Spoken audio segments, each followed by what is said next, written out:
낭낭님들 안녕하세요. 아우 완연한 가을이죠. 예, 월요일 날 아침은 너무 맑은 청명한 가을인데요. 예, 수요일까지 우리 낭낭님들 보시는 날까지 그렇게 맑은 날이 지속이 됐으면 좋겠습니다.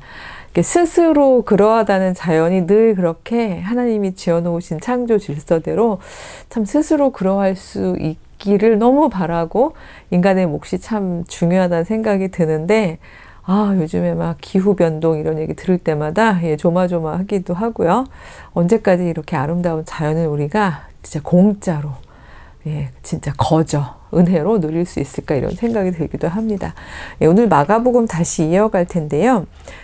제가 오늘 좀 묵상하면서 골라본 본문은 역시 기적 이야기이긴 한데 예수님께서 이제 공생애를 시작하시면서 기적을 행하신 거야. 한두 번이 아니기 때문에 기적 이야기가 새로울 건 없는데 이번 기적 이야기에서는 좀 약간 새로운 묵상 포인트가 있어서 두 이야기를 한 번에 가져왔어요. 그러니까 마가복음 7장 뒷부분하고 8장에 나오는 기적 이야기인데요. 지난 시간에 그러니까 특별편 직전에 수로보니게 여인의 딸이 고침받는 이야기 있었잖아요. 그 경우에는 어머니의 믿음을 보시고 예수님께서 굳이 그 딸에게 찾아가고 손잡고 이렇게 어루만지고 이런 과정이 없죠. 걱정하지 마라, 가봐라. 너 딸에게서 귀신이 나갔을 거다라고 이야기해 주시잖아요. 원거리 치유라고 얘기해야 될지 모르겠지만 굉장히 대조적으로요. 오늘 마가복음 7장 뒷부분, 수로보니게 여인 바로 뒷부분 하고요. 그다음에 8장에 나오는 이 기적 이야기를 보면 좀 새로운 포인트를 우리 낭낭님들이 느끼실 수 있을 거예요. 먼저 본문을 읽어보면 이렇습니다. 7장 31절인데요. 예수께서 다시 두로 지방에서 나와 시돈을 지나고 데가볼리 지방을 통과하여 갈릴리 호수에 이르시매 이렇게 되어 있어요. 이제 쭉 다니시고 본진으로 오신 거죠. 갈릴리 호수 있는 데가 예수님께서 고향 지방이기도 하고 이제 거기서부터 말씀을 선포하기 시작하셨던 공간이니까요. 32절 사람들이 귀먹고 말 더듬는 자를 데리고 예수께 나와 안수하여 주시기를 간구하거늘. 이게 흥미롭습니다. 왜냐하면 본인이 막 나온 게 아니에요. 이제 본인이 저를 고쳐주세요 하고 나온 게 아니에요. 수로보니게 여인 같은 경우에는 물론 자기 딸의 문제였지만 결단하고 의지적으로 나오고 하는 장면이 있었잖아요. 이 경우엔 사람들이 데려온 거예요. 호의였을지 아니면 이 사람이 뭔가 유대인들의 어떤 그런 전제들이 있잖아요. 이 사람이 소위 말해서 영육간에 건강하지 못한 이유는 이 사람이 뭔가 하나 옆에 죄를 졌거나 부모의 죄거나 뭔가 이렇게 좀 비난하는 그런 마음들도 있잖아요. 그러니까 이게 여긴 사람들이 데려왔다라고 했지 물론 간구했다는 것 속에서 정성 어린 마음이 있었을 수도 있지만 사실 이 사람들이 호의일지 뭐일지는 아직 이렇게 분명하지 않아요. 이런 얘기를 제가 하는 이유는 33절 때문입니다.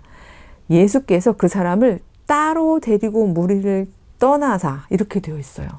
참 신기합니다. 가끔씩 예수님은 바리새인이나 서기관들이나 율법학자들에게 일부러 보라고 깨달으라고 그들 앞에서 안식일에 이 매여있던 하나님의 자녀들이 노임을 받고 고침을 받는 것 이게 뭐가 나쁘냐 이래가면서 그냥 공적으로 막 고치시고 이러시는 분인데 여기에 보면 그 사람을 따로 데리고 무리를 떠나셨다고 되어 있어요. 근데 그 다음 행동이 저희가 생각할 때는 더군다나 코로나 이후에는 에잉 할 수 있는 장면이 나옵니다. 손가락을 그의 양귀에 넣고 그쵸? 또 침을 뱉어서 그의 혀에 손을 대셨대요. 예. 이게 참 그쵸? 이게 상상을 하면서 왜 그러실까 이런 생각이 드실 만한 왜냐하면 되게 예수님은 굳이 이런 진짜 거의 감염 주술에 해당할 만한 이런 주술적인 행동을 안 하시고도 얼마든지 말로도 사람을 고치실 수 있는 분이신데 이건 웬일이지 싶죠. 그러면서 34절에 하늘을 우러러 탄식하시며 그에게 이르시되 그에게 얘기한 에바다 하시니 이는 열리라는 뜻이다 이렇게 되어 있죠. 에바다. 저는 이 에바다라는 말이 그러니까 되게 상징적으로도 실질적으로도 굉장히 중요해서 특히 특히 청년 세대에게 저는 또 소망을 담아서 하고 싶은 이 단어라서 제가 이제 이화여대 대학교에서 청년부를 올해 이제 사역을 하다가 떠나게 되었던 이제 시점이 있었어요. 그래서 저희는 청년부 이름을 처음에 안 졌었는데 오히려 떠나게 된 시점에서 우리 1년에 한 번씩은 이 헤어졌던 2월 마지막 주에 이제 헤어졌는데 1년에 한 번씩은 자발적으로 이제 2월 마지막 주에 모이자라고 해서 지금까지도 이제 코로나 때 조금 힘들었지만 모이고 있는데 이 모임을 일종의 이름을 이제 만들어야 되잖아요. 근데 이제 에바다, 열려라, 여러 가지 면에서 왜냐면 요 묵상을 같이 나누면서 이제 에바다라는 이름을 줬었는데 바로 그 에바다라고 하셔서 이는 열리라는 뜻이다. 여기까지만 잠깐 놓고 보겠습니다. 되게 지금까지 하셨던 기적이랑 되게 달라요. 그쵸? 굳이 이런 과정을 구체적으로 보이는 과정을 하신 것도 그렇고 이 사람을 무리로부터 떼어오신 과정도 특이합니다. 그쵸? 근데 제가 오늘 같이 읽겠다는 게 있기 때문에 함께 해놓고 묵상을 같이 하겠습니다. 35절에 그랬더니 그의 귀가 열리고 혀가 맺혀 있던 것이 곧 풀려서 말이 분명해졌다라고 되어 있어요. 그러니까 이 사람이 전혀 말을 못했던 건 아니고 뭔가 이렇게 여기 말 더듬는다고 표현했습니다만 어느 정도로 더듬었는지 모르겠지만 그쵸? 왜 말 더듬는 것 중에 정서장애가 굉장히 많이 있기도 하잖아요. 근데 아니면 이게 근육장애일 수도 있고 이게 무슨 장애였는지 저희가 유추할 수 있는 상황은 아닙니다만 어쨌든 이 말 더듬는 게 풀려서 이제 말을 분명하게 하게 됐다는 거죠. 36절부터 7절은 빠르게 읽겠습니다. 예수께서 경고하기를 아무에게도 이르지 말라 하시고 근데 경고하실수록 사람들이 그쵸? 점점 더 널리 전파했다고 했어요. 37절 흥미로운데요. 근데 듣는 사람들이 뭐라고 얘기했냐면 와 그가 모든 것을 잘하였도다.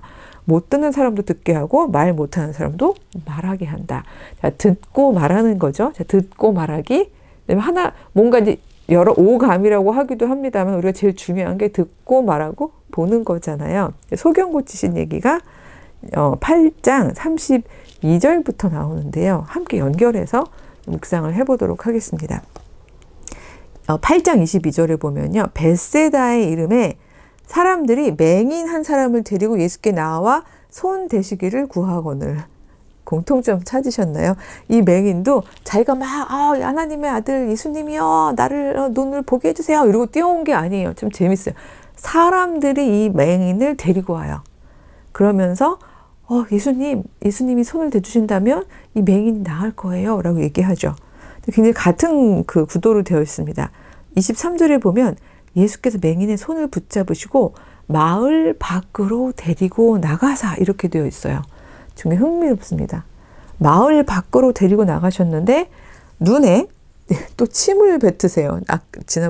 지난번이 아니라 7장에서는 침을 뱉어 혀에 대시더니 이번엔 침을 뱉어가지고요. 그에게 안수하시고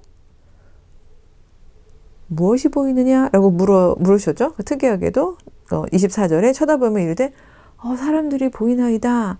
나무 같은 것들이 걸어가는 것이 보이나이다. 그러니까 사람이 선명하게 보인 게 아니죠. 그래서 이렇게 나무가 걸어가는 것 같아요. 이에 그 눈에 다시 안수하심에 그가 주목하여 보더니 나아서 모든 것을 밝히 보는지라. 아까는 분명히 말을 하게 되었고 이제는 밝히 보게 된 거죠. 26절입니다. 예수께서 그 사람을 집으로 보내시며 이르시되 마을에는 들어가지 말라 하시니라. 여기도 보면요. 이 벳세다에 있는 사람들이라고 했으니까 벳세다 마을 사람들이겠죠. 마을 사람들이 사실 맹인을 데려온 거거든요.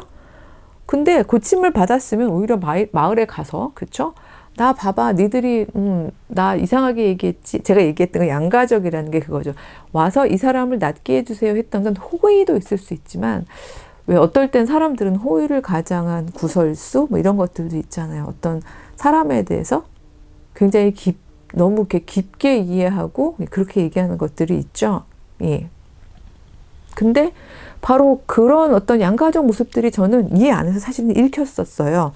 왜냐하면 그 두 군데 다 사람들이 데려왔고 예수님이 이 사람을 그 무리로부터 떼어서 따로 데려가시는 모습이 있고 그 다음에 조금 다른 방식으로 그러니까 즉각적으로 낫게 하시는 게 아니라 막 그냥 또 손만 잡으셔도 되고, 진짜 뭐 꼭 침을 뱉어야 되시는 거 아니잖아요. 그쵸? 하다못해 그렇게 안수하셔도 될 일인데, 뭔가 굉장히 독특한 방식으로 이 과정들을, 진행하시고, 심지어 낫고 난 다음에도 말하지 말라고 하거나 아니면 마을로 가지 말라고 하거나 이런 장면들이 어떤 구성으로 보면 좀 유사성이 있죠. 그래서 오늘 제가 이렇게 묵상을 하면서 왜 그러셨을까? 예. 저희가 예수님 마음을 어떻게 알겠어요? 그렇죠? 예, 저희가 그냥 생각하고 묵상하고 유추할 수 있을 따름이지 예수님은 이때 이런 생각에서 이렇게 얘기하셨어. 저희가 확신을 할 수는 없겠습니다만 저희가 인문신학을 하는 이유가 그건데요. 그러니까 인문학이라는 건 딴 게 아니라 결국은 여기 건드리면 마이크 소리가 크게 나더라고요. 죄송해요. 혹시 이렇게 좀 조용히 듣고 계셨다면 찍 하셨을 수가 있을 것 같은데, 인문신학이라 하면 결국 저희들이 인간이 그려내는 이 모든 이 마음의 무늬, 그쵸? 또 뭐 일단 글의 무늬, 여러 가지 인간이 만들어내는 그 모든 무늬 속에서 하나님과의 저희들의 소통과 만남을 그려내고 고백하고 이러는 거죠. 근데 그걸 이제 인문신학에 놓고 봤을 때 제가 늘 말씀드립니다만 이 당시에 직접 이런 삶을 통과했던 사람들이 있고 이걸 기록했던 사람들이 있고 이걸 읽고 있는 독자이면서도 또 우리의 삶이 있는 우리가 있는 거잖아요. 이 세 가지 층위를 생각하면서 읽다 보면 이 사람들은 되게 어쩌다가 마을 사람들한테 끌려서 예수님께 왔을까? 본인들은 원했는데 용기가 없어서 마을 사람들한테 제발 나를 좀 예수님께 데려다 줘 했을까? 뭐 여러 가지 가능성이 있는 거죠. 왜냐하면 물어라. 미드라시적인 성경 읽기에서 질문이 가하다 이렇게 얘기를 했으니까요. 아니면 마을 사람들이 오지랖이어가지고 예수님 병 진짜 잘 고친대. 너도 이번 교회 고쳐봐 하면서 아직 준비가 안 된 사람을 끌고 갔을까? 아니면 마을이라는 곳이 참 속속들이 그 사람의 집안 사정이나 이 사람의 어떤 생애사적인 이야기들을 알고 있는 공간이잖아요. 그러다 보니까 네가 이게 다 죄의 탓이야. 예수님한테 가서 고침을 받아. 뭐 이런 어떤 오지랖이었을까. 저희가 질문을 많이 해볼 수 있는데 그 부분은 그야말로 질문일 뿐이지 저희가 답을 할 수 있는 부분은 아니죠. 근데 중요한 것은 예수님께서 이들을 그 무리로부터 떼어내 주셨다는 거예요. 저는 그거가 제가 맨날 그 예수님 INTJ설도 얘기하고 저도 INTJ예요. 이런 얘기를 많이 합니다만 그래서 뭐 MBTI식 성서 묵상 이렇게 얘기하기엔 조심스러운데요. 제가 워낙에 저도 이렇게 사람들이 이렇게 많이 있으면서 함께 신앙 고백을 하고 영성을 나누는 것도 전 굉장히 충만해지고 좋아해요. 제가 어제 양산에 있는 한 양산 중학교회를 다녀왔는데요. 엉겹결에 진짜 이렇게 제가 체력이 막 그렇게 좋지 않은데 그래도 정말 간곡히 초대해 주셔서 갔다 왔는데 갈 때까지만 해도 내가 버틸 수 있을까 그랬는데 그 체험이 대단하더라고요. 그래서 자정 넘어서 이제 수서역에 내렸고 집에 왔는데 3시까지 못 잤어요. 그러니까 그 충만함 때문에 정말 충만하고 아주 요만큼이긴 하지만 예수님께서 내가 먹을 양식이 따로 있다 라고 제자들한테 말씀하셨던 게 뭔지 알 것 같은 정말 그 서로의 진심들이 막 채워지는 그 체험을 저도 느끼긴 했는데 그래도 이게 계속 반복되는 것보다는 이렇게 조용히 떨어져서 따로 하나님하고 기도하는 시간에 어떤 채워지는 그것도 채워짐도 굉장히 중요한 부분이고 저는 또 그런 부분에서 더 많은 또 이제 힘을 에너지를 얻거든요. 근데 어쩌면 예수님께서는 이 행동들을 통하여 이 사람들 두 사람 한 사람은 맹인 그쵸? 한 사람은 귀가 안 들리고 혀가 안 풀린 그래서 이 사람들 이 무리로부터 사람들로부터 떼어서 오로지 예수님과 그쵸 예수님 안에 있는 성령님을 대면하게 하는 이런 순간을 마련하신 게 아닌가? 그러니까 제가 읽을 땐 이렇게 읽히는 거죠. 왜냐하면 저희가 신앙생활 할 때도 보면 온전히 내 안에서 성령님하고 나의 어떤 교통 속에서 소통함 속에서 이렇게 길어 올리는 묵상이 아니라 주변 사람들에 막 휘둘려지는 그런 어떤 그래서 이게 맞나 싶으면서 막 휘둘려 가게 되는 그런 신앙 고백들도 있어요. 어떨 때는 그래서 막 우르르르 그쵸. 그래서 어쩌면 이 상징적으로 그러니까 실질적으로도 이 사람은 귀가 안 들리고 말을 분명하게 못했고 또 분명하게 보지 못하는 사람이었지만 이건 물리적인 것도 있지만 예수님의 모든 기적 행위는 그 자체가 하나의 일종의 상징도 되고 또 하나님 나라의 은유도 된다, 비유도 된다 이런 말씀을 계속 드렸었는데 보고 듣고 말하기 즉 분명하게 말하고 먼저 분명하게 봐야겠죠. 분명하게 듣고 이 세 가지 명료하게 듣고 보고 내가 말할 수 있는 그래서 이 하나님 나라의 어떤 질서를 온전히 정말 내가 여기서 완벽하게라고 말할 수는 없는데 선명하게라는 건 내가 하나님하고 교통하는 그 관계에 있어서의 선명함이겠죠.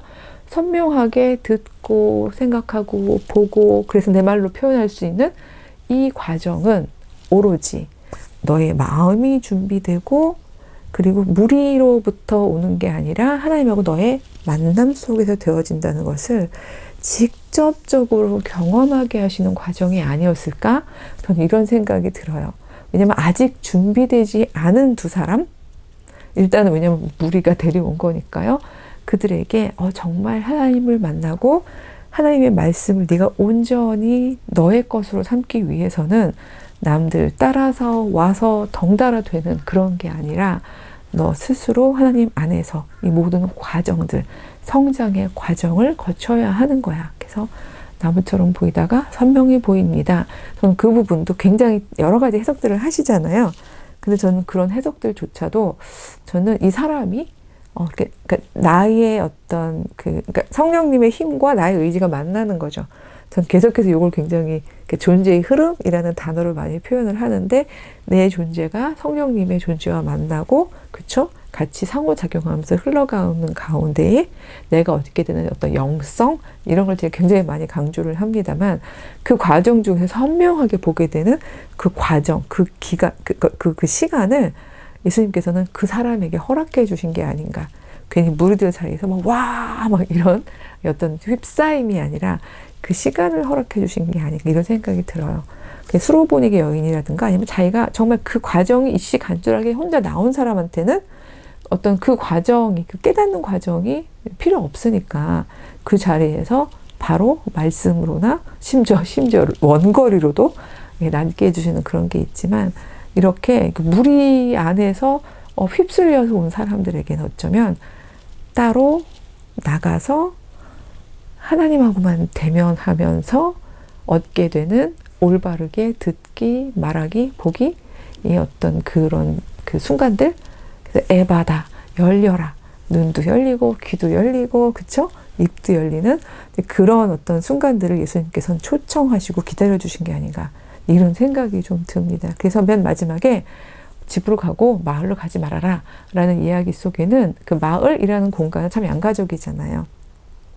너무 안전하고 익숙하고 공동체적으로 정말 내가 편안함을 느낄 수 있는 공간이기도 하지만 나를 사람들이 너무 잘 알기 때문에 입방아도 있고 그쵸? 나에 대해서 막 마음대로 함부로 평가하기도 하고 내가 상처받기도 하는 공간이기도 하죠. 그래서 집으로 가라, 마을로 가지 마라. 저는 이 말이 제가 이해하기에는 너를 온전히 이해해 줄 수 있는 집으로 가라 일 수도 있고요.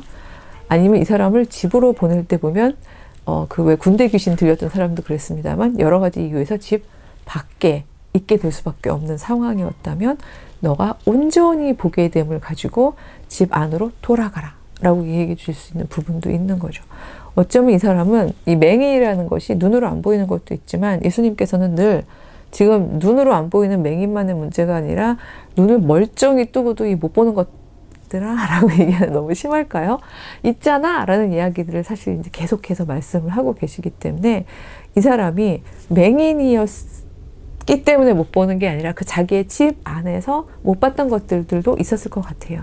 그래서 그것들을 위해서 본인이 상처받았든 아니면 가족 구성원들에게 상처를 주었든 이제 너는 분명히 밝히 보게 되었으니 집으로 돌아가라 라는 건 또 하나의 공동체적인 치유를 향한 부르심, 초청이 아닐까 그런 생각이 좀 듭니다. 그래서 듣고 보고 말하는 것을 예수 그리스도 안에서 그리고 성령님 안에서 소통하고 교통하는 가운데 밝히 분명하게 하기. 내 입장을 분명하게 한다는 거죠. 이게 정답이다.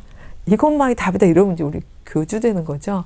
그러라는 뜻이 아니라 내가 만난 하나님, 내가 소통한 예수님의 말씀의 이해, 또 내가 나를 움직이신 성령님의 지혜, 이런 것들을 밝히 말할 수 있는 그런 어떤 순간들을 저희가 계속 사모하고 만들어야 되는 게 아닌가.